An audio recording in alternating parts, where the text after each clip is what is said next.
Hey everybody, welcome to episode 10 of the Feb4 Sports Show. I'm your host, Tom Nicita, and thanks as always for tuning in. We appreciate it. We appreciate all the likes and the comments on TikTok and Instagram. Keep them coming. We'll do our best to get to all your comments and go from there. A lot has happened over the past few weeks in the NRL and sport in general. We've seen new NBA champions crowned in the Golden State Warriors, who took a 4-2 win over the Boston Celtics, which we called a few weeks ago. All you have to do is, roll the footage. And we also saw Queensland Maroons take a 1-0 lead over the New South Wales Blues. So a lot has happened since we last filmed. Let's dive into it. So in the NRL, to start with, we saw the mighty Red V move into the top 8 with a win, 32-12 win over the Rabbitohs. And, I think that things are only looking up for the Dragons. They can play really inconsistent footy sometimes. So, as a Dragons fan, it can be hard to support them. I've got a good mate, Geordie. Shout out to Geordie, who supports them. And, he's always talking about how hard they are to watch sometimes. I think that the young core that they've got in the squad right now is only going to get better and better over the next few seasons. I could see them being a top 4 to top 6 team, over the next 2 to 3 seasons. They've got the perfect amount of, young talent and experience to really be a good team going forward. They've got Ben Hunt, they've got Andrew McCulloch, who, both still have a few years left of playing good footy in the NRL. And at the same time, they've also got Zach Lomax, Moses Sully, Cody Ramsey in their backline, all great players, all great talent that could take the club into the future. I think that the Dragons almost, and I say almost, I want to clearly specify almost have what it takes to turn into that kind of Penrith young core that we saw coming through, where they played high school footy together and then went into the pros and continued to carve up. I think that we could almost see that for the Dragons. Again, maybe the talent isn't quite as there as it is for the Penrith Panthers, but I think over the next few seasons we could really see those players grow, and we could see the Dragons, turn into a top 4 to 6 team. Hopefully, it's sooner rather than later, but you never know in the NRL. Hopefully it's in the next few seasons. On to the Cowboys. I feel like I speak about them every week, but they just play such exciting footy. As a fan, you can't help but watch. They've won 9 out of their last 10 games, which I don't think a lot of fans would have known. Their only loss came to the Panthers a few weeks ago. And to be honest, I think that they do everything right. They've got the perfect amount of experience through the halves, through the spine, and they've also got really good young talent in the forwards and the backs. Good teams can win games when all their players play well. Great teams can win games when not many of their players play well. And I think that's what we're seeing the Cowboys start doing. For 70 minutes of that game, Manly Seagulls had them all over the shop. They're leading 26-10. And the Cowboys were able to somehow manage 3 tries in 6 minutes, which was in the last 10-minute period of the game, which just brought them home. It was unbelievable to see. And yes, you can say that they got a little bit lucky with Valentine Holmes' last try.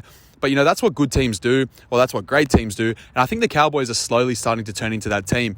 I think they've got everything that it takes to maybe make that deep semi-finals run towards the end of the year. And to be honest, the way they're playing right now, particularly on the back of Scott Drinkwater and Reece Robson, as a footy fan, I can't wait to see how far the Cowboys go. And obviously only time will tell to see how far they can push. But I really do see them making a good postseason push come the end of this year. On to the Eels versus the Roosters. I was on the edge of my seat for the first half of the game. I was already willing to say that we'd seen 2 of the best games of footy back to back, night after night. Obviously, the other one being the Cowboys versus Eagles. And then, we got to the second half, and outside of a try from Swiley, the rest of the game was pretty boring, in my opinion. It wasn't just because no points were scored, but it was just kind of because both teams looked like they kind of fell back into their shell. Errors crept into the game, and it just kind of became one of those games that you really didn't want to watch. For all we speak about the Eels being inconsistent, I feel like the Roosters are just on another level of inconsistency right now, and really the only team in the NRL that matches them in terms of the inconsistency is the Rabbitohs. But at the moment, being a Roosters fan, I don't understand how you can watch them and how you can back your boys every week. Like, Jesus Christ. We see James Tedesco and Joseph Manu and Joseph Swiley put all these performances together. And then, it almost looks like they get no help from the halves at times. Sam Walker, he'll go in and out. He'll interject himself perfectly into one bit of the game, look like he's dominating. And then for the next 20 minutes, he's throwing loopy cutout balls and dropping the ball, and he's all over the shop. And, obviously Drew Hutchinson can only do as much as he's dealt. With Kiri being out, to be honest, I don't see the Roosters getting any better anytime soon. The Roosters are currently sitting in 9th spot, which is, pretty sad for a team that is so good.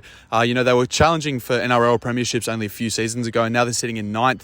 And, again, a lot of Roosters fans wouldn't have seen this year as the year that they were going to challenge for a premiership. To be honest, with the Roosters being this inconsistent, I really don't see any more wins coming for them anytime soon.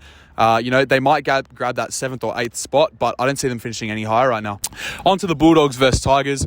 all I can say is cop that, West Tigers. I'm not putting it on the fans. I'm not putting it on the players. I'm not even putting it on Brett Kamali. I'm putting it on the board and, the people who sit behind the club at the West Tigers and make all their decisions. For weeks we heard internal talks about Michael Maguire not being the correct coach to take them forward.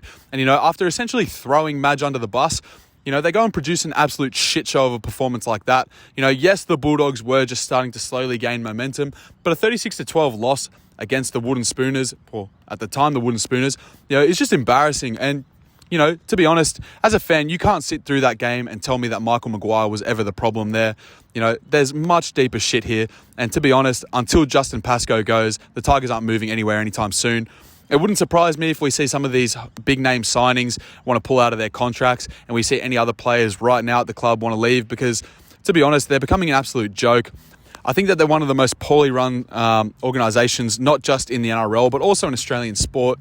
They've thrown coaches under the bus previously, not just Michael Maguire, but, everyone. They've thrown Jason Taylor under the bus, Ivan Cleary under the bus, however it may be. And, there's no one to really answer for it from the board. We've never heard Justin Pascoe's head being put on the chopping block. And, to be honest, I wouldn't mind seeing it. I think they need a big clean out. And I really think that, a change of identity at the club could be what could take them forward.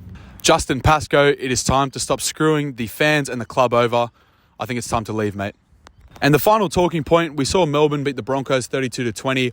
And the only point I really want to make about this is, as a Broncos fan, I really wouldn't be worrying if I was anyone, with 4 to 5 key injuries to the squad, including the main ones being Adam Reynolds and Tyson Gamble. I really don't think that there's anything to put too much stock into. It was only a 12-point loss to one of the best teams in the NRL. And yes, they did have Ryan Pappenhausen out, the Melbourne Storm being.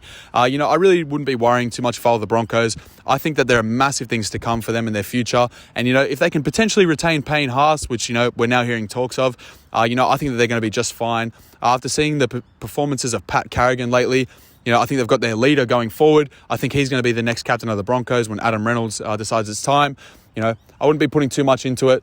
The Broncos are still sitting nice in the ladder right now at 4th, and I wouldn't be putting too much stock into that. Broncos fans, I think you're still sweet. Smooth sailing for the next few weeks. Hopefully you can pick up a few wins over the Origin period, but, only time will tell. All right, so we've got a new segment. We're going to call it 3 Burning Questions, and basically it's just a footy fan's perspective on some of the biggest issues in the sport right now, whether they may be, ones that everyone's talking about or whether they may be ones that, no one's really thought of yet. Out of the 3 questions, 2 of these questions have come from TikTok and 1 came from, a conversation with my mates at the pub the other night. So we'll get straight into them. And thanks for the people who sent us these questions because, it gave us definitely something to talk about. So the first question comes from TikTok from Staggsy Boy. And he asked, does Cameron Munster's performance in Game 1 of State of Origin mean that Melbourne Storm need to re-sign him regardless of the salary cap? In my personal opinion, I don't really believe that Cameron Munster's performance in Game 1, automatically makes Melbourne need to re-sign him. Obviously he played an unbelievable game. Some people called it one of the best Origin games of all time. I think that's a bit of a stretch, but I think he played really, really well. I think the only thing it does for Cam Munster is it makes the offer or the impending offer from the Redcliffe Dolphins, increase. Again, for the Storm, I think when we saw Jerome Hughes out a few weeks ago, we saw how impactful he was to the team. And when Cameron Munster was running the show and steering the ship, I don't really think Melbourne Storm were playing that well. I know that may be pretty harsh. There were a few injuries in the squad, but I think it showed that Cameron Munster needs good to great players around him in order to really excel. And he has that in the State of Origin arena, hence why I think we saw him play so well in Game 1. But no, I do not think the Game 1 performance of Cameron Munster makes Melbourne need to offer him some massive contract just to retain him. The second question comes from Brigboy12 from TikTok. Thanks, Brigboy12. After Ryan Madison snubbed the Dolphins, do you think the Dolphins' recruitment has been good enough so far, and what would you grade their recruitment? Firstly, I don't think Ryan Madison ever wanted to leave the Eels. I think that this whole Redcliffe Dolphins situation was just a facade and kind of an act just to try to get a bigger contract from the Eels, as we've obviously seen from his managerial team in the past with the Tiger situation. And, to be honest, now going on to the Dolphins, I think that their recruitment's been pretty poor. I think that Ryan Madison would have been a step in the right direction, but outside of the Bromwich brothers and Felice Kafusi, I really don't rate majorly any of the signings that they've made. They've more so made those kind of mid-table signings where I don't think anyone they've signed is actually going to win them games. I think that they're still lacking that kind of player. And to be honest, on my point before, this is where if I were the Dolphins, I'd be throwing a massive money at Cameron Munster. Good players want to play with good players. It's as simple as that. And to be honest, I really don't think that the Dolphins have recruited any, brilliant players yet. I think that that's why there'd be a lot of hesitancy to go to the Dolphins right now if you're a free agent. So for me, for the Dolphins, I'd be looking to sign Munster and then hopefully bring some players across with him.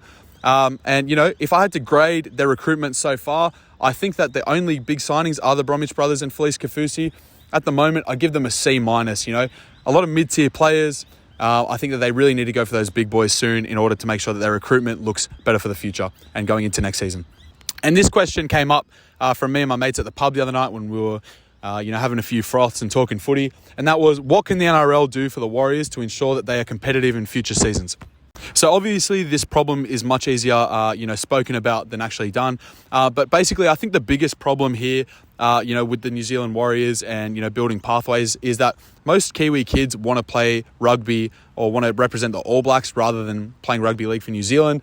And, I don't really know where that problem starts. I think it's just culturally for New Zealand, that's how they're raised and that's what they want to do.